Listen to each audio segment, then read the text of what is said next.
स्वागत है दोस्तों। जैसा कि हम आपको मध्य प्रदेश की रेल परियोजनाओं के बारे में बहुत पहले से अवगत करा रहे हैं, समय समय पर इनकी जो प्रगति या इनमें जो व्यवधान उत्पन्न होते हैं उनके बारे में भी हमें जैसी जानकारी मिलती है हम आपको अवगत कराते हैं। इसी क्रम में हमने आपको मालवा क्षेत्र से जुड़ी हुई रेल परियोजनाओं के बारे में पिछले महीने बताया था कि फंड की कमी के कारण रेलवे योजनाओं को बंद कर रहा है तथा दाहोद से इंदौर परियोजनाओं को पहले ही रेलवे बंद कर चुका है। उसी क्रम में पिछले हफ्ते धार छोटा उदयपुर परियोजना तथा सनावद निमाड़खेड़ी मथेला खंडवा ब्रॉडगेज परियोजना पर भी अब कार्य बंद होने का आदेश पिछले हफ्ते आ चुका है तथा वर्तमान में संबंधित परियोजनाओं से जुड़े हुए अधिकारी जो ठेका फर्म है जिनके पास में टेंडर का कार्य था उनसे लिखित लेने में जुटे हुए हैं, क्योंकि उनका काफ़ी पैसा अभी भी फंसा हुआ है।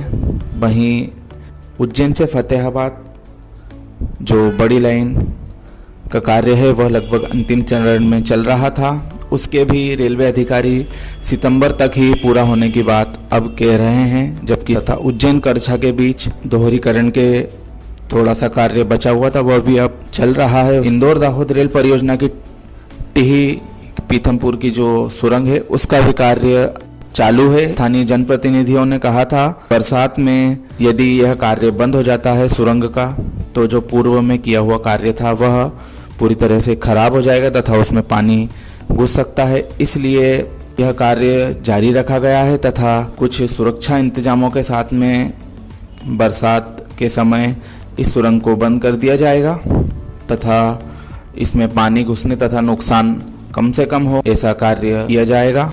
क्षेत्र के लिए काफ़ी निराश कर देने वाली खबर है यह।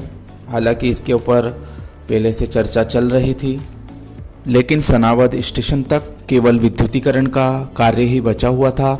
रेलवे को उस कार्य को रोकते हुए वहां पर डीजल इंजन से ट्रेन चलाने हेतु CRS ट्रायल कर लेना चाहिए था, ताकि आने वाले समय में यह जो लगभग कार्य पूरा हो चुका है उस पर जनता को फ़ायदा मिल सके।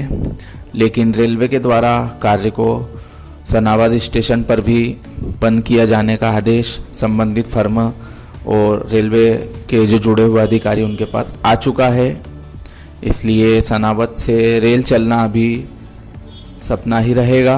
क्षेत्रवासी काफ़ी बेसब्री से इंतज़ार कर रहे थे कि उनका क्षेत्र अब रेल सेवा से जुड़ जाएगा, जो कि पिछले कई साल से बंद पड़ी थी। देखते हैं अब आने वाले समय में कब तक यह कार्य शुरू होते हैं। हालांकि अलीराजपुर धार रेल परियोजना का कार्य बड़ोदरा मंडल के अंतर्गत था और उन्होंने बीच में स्टेशन के कार्य से संबंधित कुछ टेंडर भी निकाले थे उनके सीमा क्षेत्र के, परंतु अब उनके द्वारा भी इस परियोजना से हाथ वर्तमान में खींचे जा रहे हैं। आगे हमें जैसी भी जानकारी प्राप्त होगी हम आपको अवगत कराएंगे। ये छोटा सा वीडियो आपको कैसा लगा कमेंट करके हमें ज़रूर बताएं। धन्यवाद।